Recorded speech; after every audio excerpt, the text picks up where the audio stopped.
generally, it looks like a number of people, aside from the Moshood Abiola Stadium in Abuja, no protesters seen, at least at the Lekki Toll Plaza and at Ojota. Yeah. Not yet. They haven't come yet. I hear that in under bridge Ikeja, procession has started. Though. I mean, if they're ready for us, we can go to Ikeja under bridge. Yeah, we'll go to them very shortly. But when they're ready. Okay, I think we have them. So Ikeja under bridge, are you there? I believe Oba Adeoye is reporting from Ikeja under bridge. Oba, can you hear us? Thank you. Okay. Yes, I can hear you. Just hold on. It's rebooting the system. Okay. We can just hear. So I think they're trying to recalibrate things and definitely.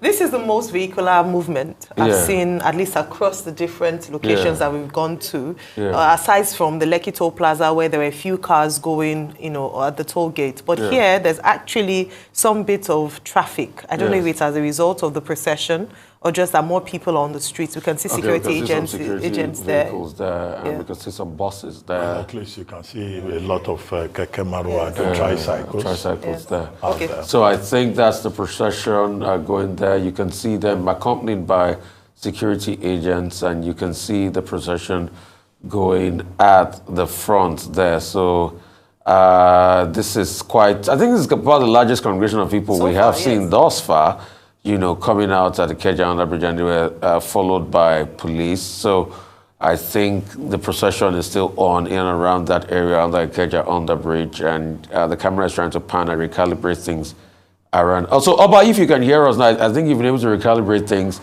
Oba, I know it's a very tedious one for you today, but if you're settled, take it away, my brother. Tell us what's going on. What are we seeing? Yes, we are in Ikeja right now. The protesters just left the popular Ikeja under bridge, very close to the computer village.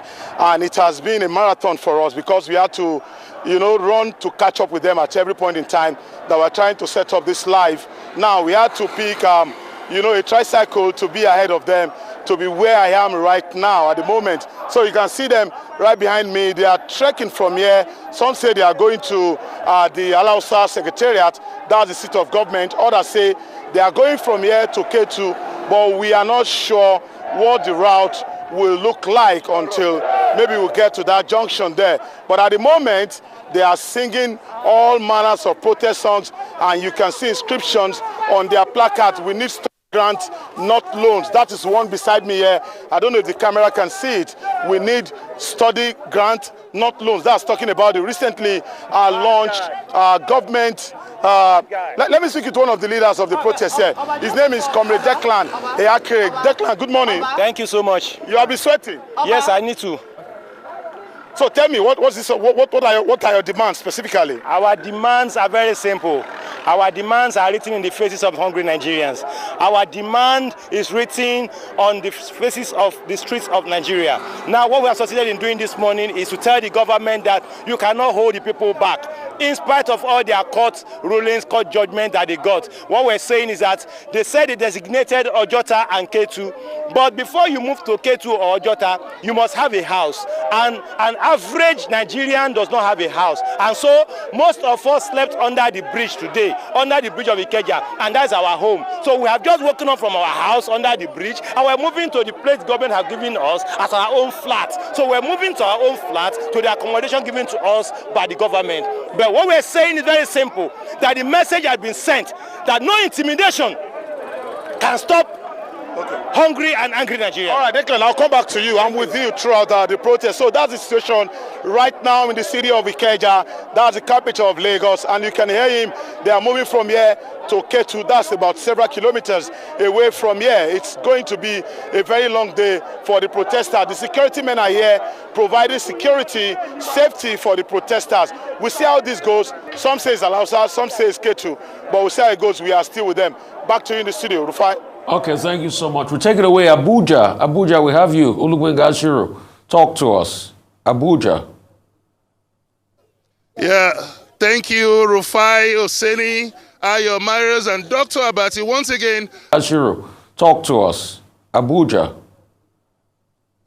Yeah, thank you, Rufai, Oseni, Ayo Marius, and Dr. Abati. Once again, the situation is really getting tense as there is a flare-up of emotions, strong, passionate emotions here, and all is in a bid to secure a better future for the country. But just of late, there is a bit of a misunderstanding between the protesters and the police based on the court judgment that gave a restrictive order for them to do it in a restricted area. So the commissioner of police is saying that the protesters should move into the stadium and not get across the streets to create an obstruction for the free flow of movements. So we have here the commissioner of police in Abuja, Mr. Ben Igwe. Thank you for joining us on Arise News. What's the situation? There seems to be a misunderstanding earlier on. There is no misunderstanding. We have a court judgment on court ruling, court order on substituted service, which the barrister Deji Adeyanju is leading them, is aware of. The substituted service said that the order is that they should protest inside the stadium. And we requested that each group that we protest has to come to the police and notify the police. No group has notified the police. We only came here to see some people here, and we said, for the fact you have not notified us and you want to protest, follow the court order, which Deji Adeyanju, the barrister, is aware. The order said, protest inside the stadium. We are not stopping anybody from protesting, but look at how they are blocking the express road. And I said no, because where their right stops, where another man's own stops. Because as they are infringing into the right of way of people, is not good. They are equally trampling on other people's rights on passage. And that's why I said no, they should enter the stadium where the court has given order that they should enter inside. They should carry out their 1,000 pressmen and enter the stadium and protest. They can transmit it to 2,000 word press. I don't care. So, have you spoken with Mr. Deji Adeyanju on this? I've spoken with him. He said I should give him 3 hours for him to organize them to enter into the stadium. I'm giving him 3 hours. Okay. So, what are your plans today? I'm here. I am here. Okay. So, Dr. Ruben, Ayo, and Rufai, that is the situation. But can you ask him a question? You have any questions? Yes. Can you ask him? Can you ask him that in the event that the protesters refuse to go inside, because it's possible they may also not listen to Deji Adeyanju. He as a law enforcement officer and who is responsible for security in Abuja, what options are available to him in the case of recalcitrance on the part of the protesters? Okay, the commissioner, should the protesters refuse to go in because there is an obvious possibility of the protesters being recalcitrant, what are the options available for you? Then they are not law-abiding. It's not me that gave the ruling. It's court order. So if they want to breach the court order, they are breaching the court order. It's not my order. It's not the order of the Inspector General of Police. It's not the order of anybody. So what will he it's do? The order of so what options are available? What will he do? The court. So if they are doing it against court order, they know they are equally disobeying. So what are the consequences? They should know the consequence. Their barrister is here. You don't know the consequences? The barrister is here. He knows the consequence of disobeying court order. Okay, are you willing to tell us the consequence? I'm not willing to tell you because he knows the consequence. He's that is leading them. Okay, let's invite Barrister Deji Adeyanju. He's also here with us. We understand that the police commissioner has appealed to you, has spoken to you, that you should move the protesters inside, which is according to the court injunction. That's according to the police commissioner. What's your response to this? The protesters are at the stadium. Are we not in the national stadium? We are there. The court order says national stadium.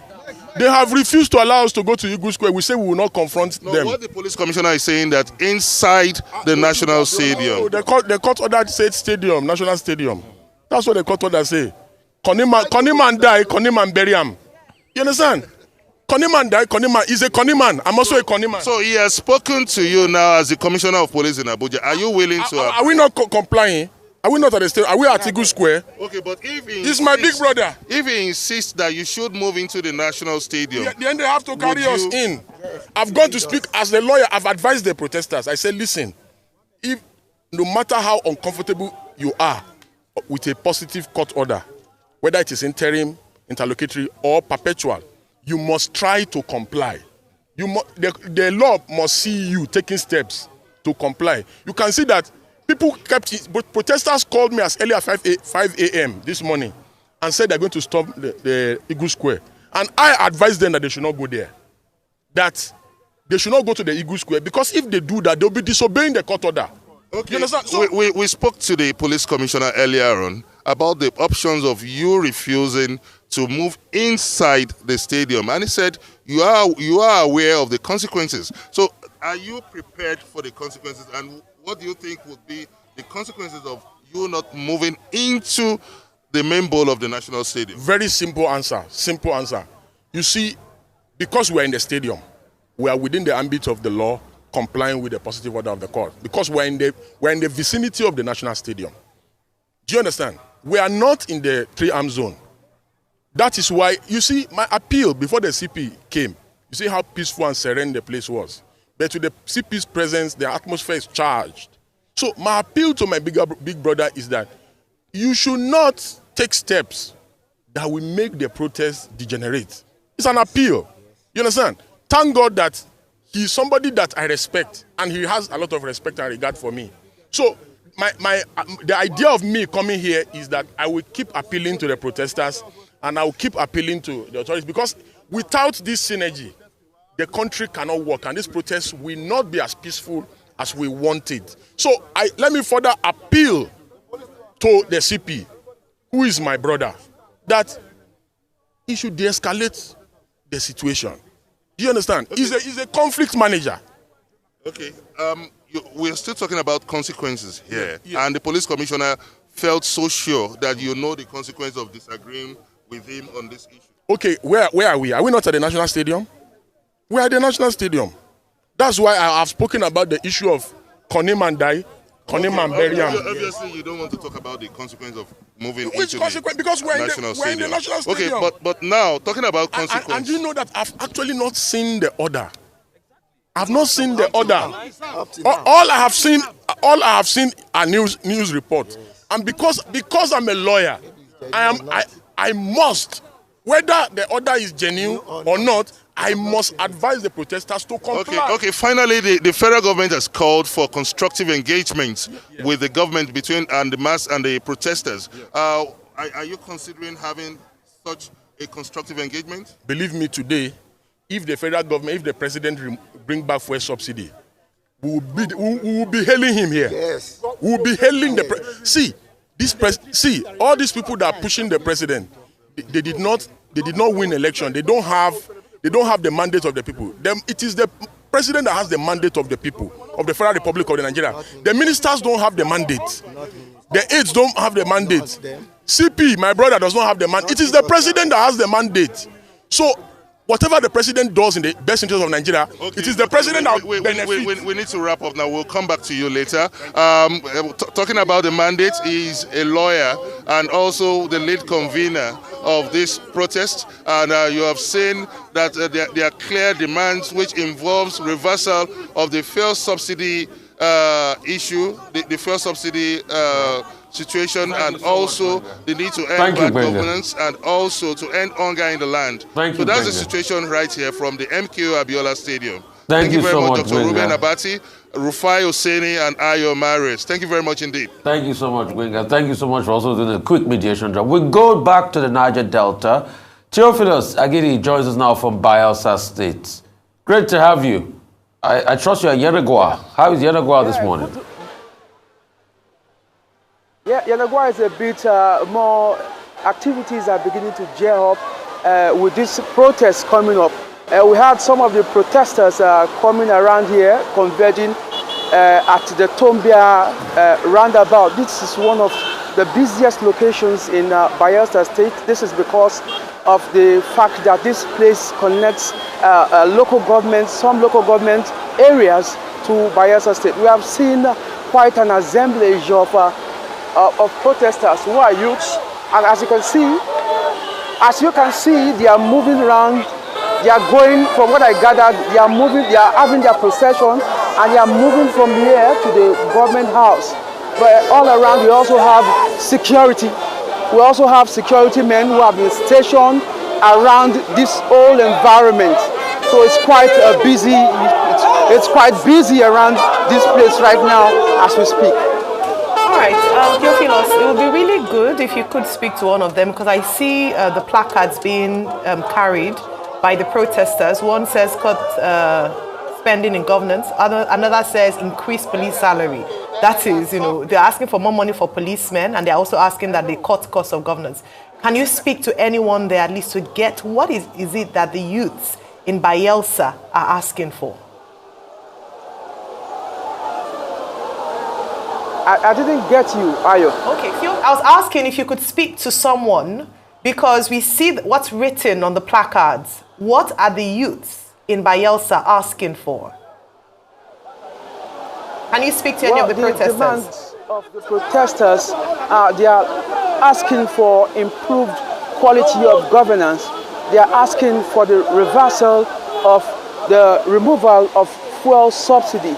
They are asking for a unicameral legislation, and they are also asking for improvement in the welfare of Nigerians. Basically, they are asking for welfare, and they are asking for the government to restructure the country in such a way so that the people in this part of the country can breathe, to quote our president, Bola Ahmed Tinubu. Theophilus, the governor had intervened to say there is no public holiday and that people should go about their normal businesses. Are people out in government offices, in the markets, or they are staying at home? And then secondly, where is Asari Dokubo, who had said that nobody should come to the Niger Delta, otherwise they will collect the wutu-wutu? Have you heard anything in that regard? Is there a group that is on the street saying, don't protest? Well, the Bayelsa state government has directed civil servants to be at their duty posts, and he has also told people to go about their lawful businesses, and this has happened. Even as the strike is going on, you can see people going about their businesses. You can see people moving around, the traders, you know, and all that. And at the secretariat, I was at the secretariat this morning before now, and there were people going into the secretariat, civil servants. So while this is going on, every other thing is happening around, and people are going about. It's like there's some level of how do I put it? Some level, people are not really connecting to the strike. I don't know whether this is as a result of the engagement that the governor has done with stakeholders. Like yesterday, the members of the youth community, members of the student community, I'm talking about the NANS, the National Union of Bayelsa Students, and the Niger Delta University. They came out to say that they will not be part of this protest. And also, well, Theophilus, we need to rush very quickly back to Lagos here, where we'll cross over to Obadeoye, a rice correspondent at the K2 area of Lagos State. Obadeoye. Wow.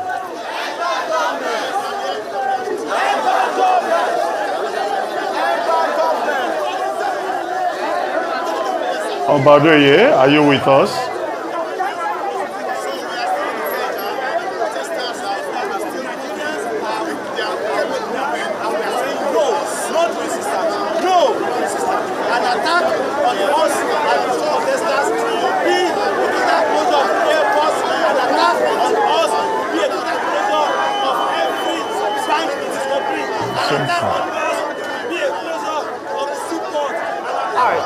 I believe we'll come back to Obadeoye. We'd really love to hear his perspective. There's so many things to talk about whilst we get his sound back on air. But we saw the young man just doing his own private thing and just talking about the fact that the passion for which people have come out to end bad governance. In fact, his placard reads that after a while, people get so hungry, they'll begin to eat the rich and the elite. And this is pervasive around all the areas we've covered this morning. Hunger in the land, people are hungry, the government needs to listen and cut the cost of government. But this is the same crowd around the Ikeja area, under bridge.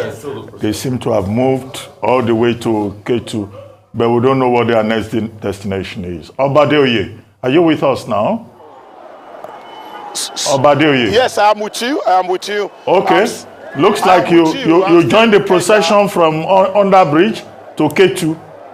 Where are you now? Yes, we are within them. We just passed the popular Allen roundabout, and they are heading towards Alausa, the seat of power.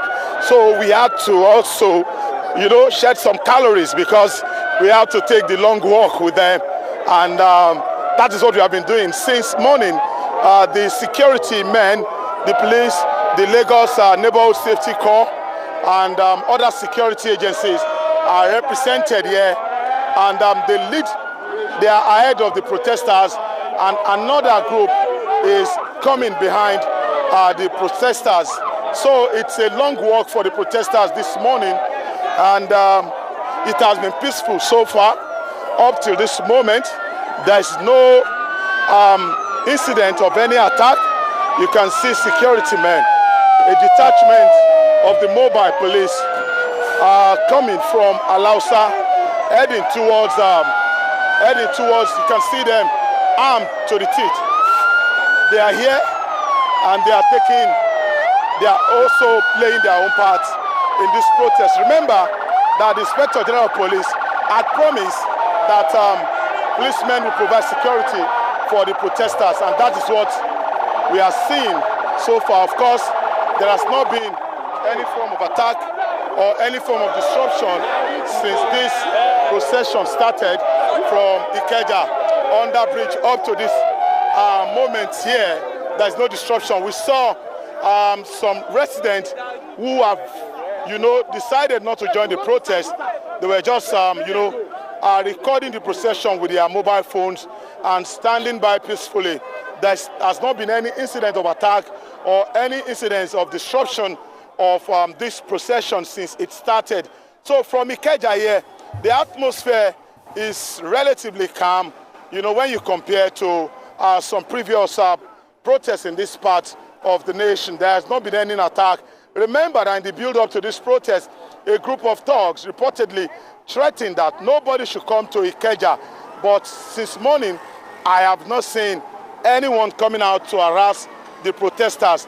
It has been peaceful so far up to this moment, and they are heading towards Alausa, the seat of power. They are very close to the intersection between Awolowo Road here in Ikeja and the popular Oregun, which is now Kudirat Abiola Road in Ikeja. So I can tell you everything is still in order here. The policemen are cooperating with the protesters. The protesters are also cooperating with the policemen. Of course, one of the protest leaders told me that the court had restricted them to Freedom Park in Ojota and Peace Park in Ojota. And I asked him, are you not flouting the court order? They said no, that they are moving towards where the court said they should move. All right, that's interesting and really good to hear that the police is cooperating, the people are cooperating, and so far it's been peaceful. But I don't know if, it would be interesting to know if the governor would be receiving the protesters if they do arrive in Alausa. Do you have any indications around that? And in terms of them getting to Alausa and whom they might meet at the seat of power, like you mentioned?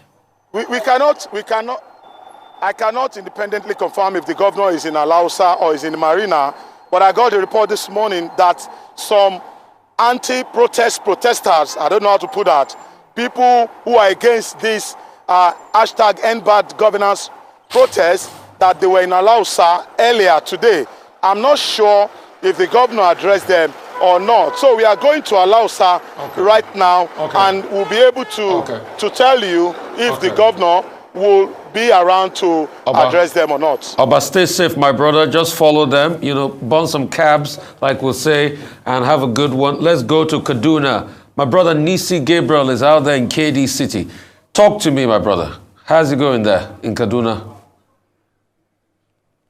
Yeah, good to speak to you, Rufai. Good morning, Dr. Abati and Ayo. Well, here in Kaduna, the roads are deserted, just few people moving around.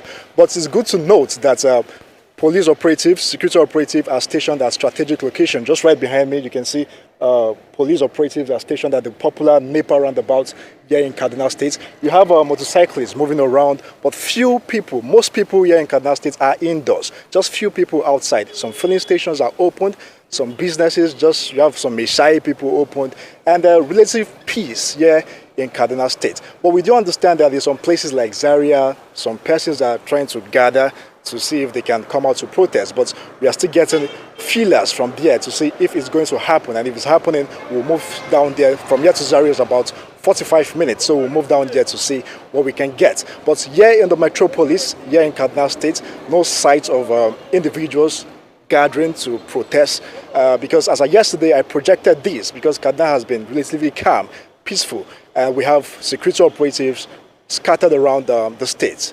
Right. Is it because of the meeting they had with the stakeholders, the leaders, the likes of what's his name now, the Sheikh, and also the Christian leaders and all of that? And is it because they generally just like the governor, like they enunciated during the meeting? Is that the reason why you're seeing everything cool and calm in Kaduna? Or are there other area pockets that you don't know? What part of Kaduna are you? Is it southern Kaduna or the northern flank of Kaduna? Which flank are you as we speak?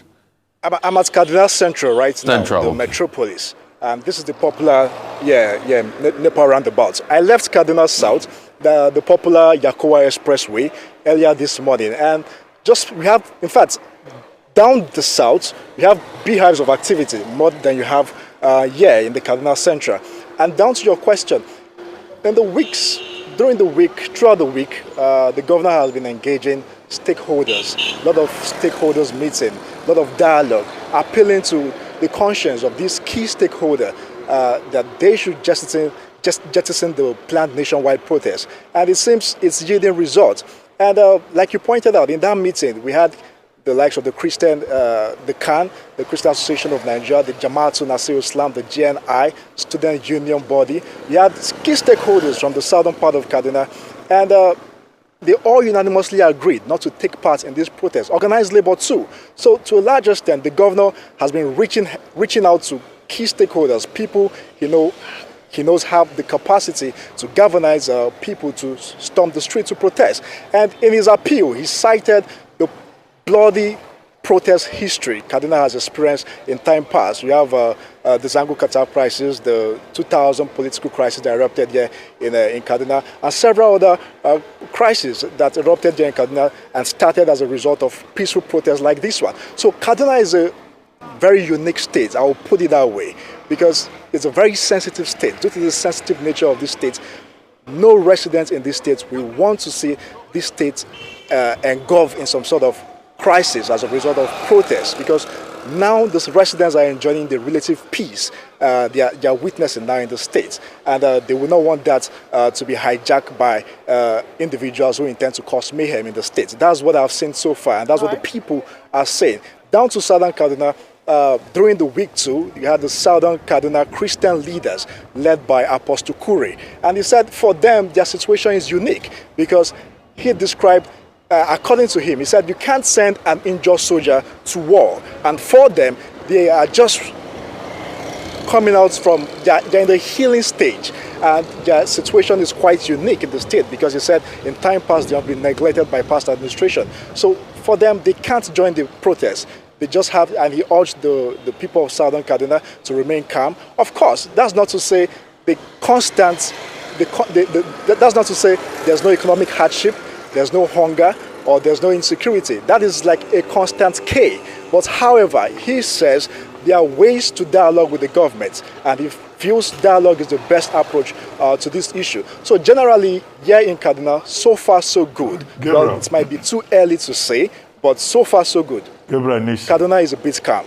Gabriel Nisi, you know, in Kaduna alone, we understand that there's been a deployment of 25,000 security men, military, vigilante service, security. Do you think it's because of that confidence-building show of force, as they titled it, that the people have just responded to the fair tactics of the security agencies to come and confront 25,000 security men? will be quite a foolhardy thing to do. Do you think that's why people are calm? Well, Dr. Abati, I'm happy you brought this up.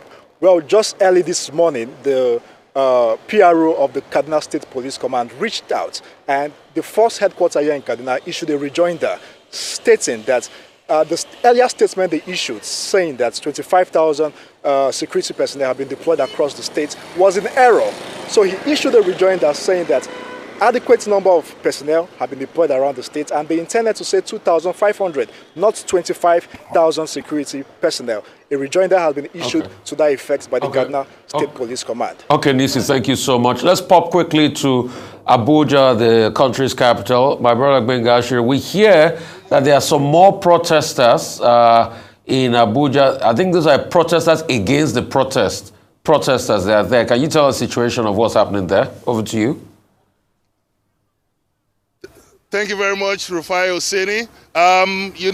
Ahead of this protest, there were gloomy predictions that there is something looming, that this protest might likely be hijacked by counter-protesters. And what we've seen now is, if you look at my farther down there, you will see about 4 coastal buses. And there are fears that these buses are the contingent of the counter-protesters.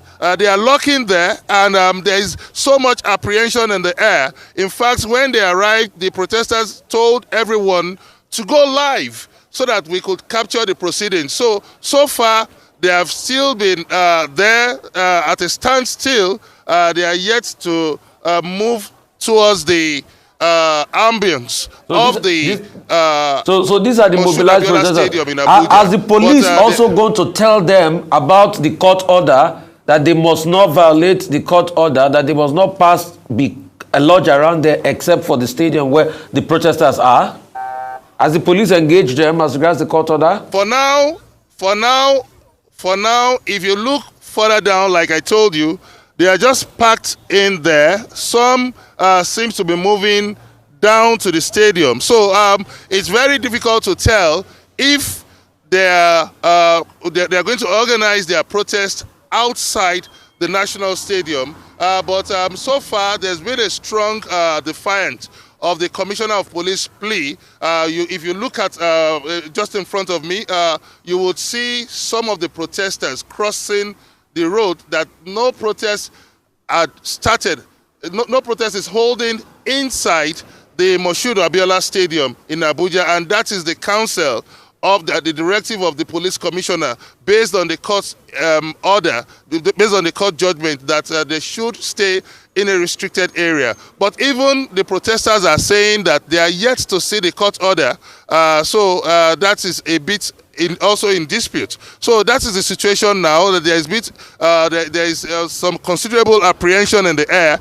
People are worried that the 4 coastal buses are contingents of the counter-protesters. So meanwhile, we are keeping vigil to see how the event unfolds. Well, Bengashiru, you remember NSAS.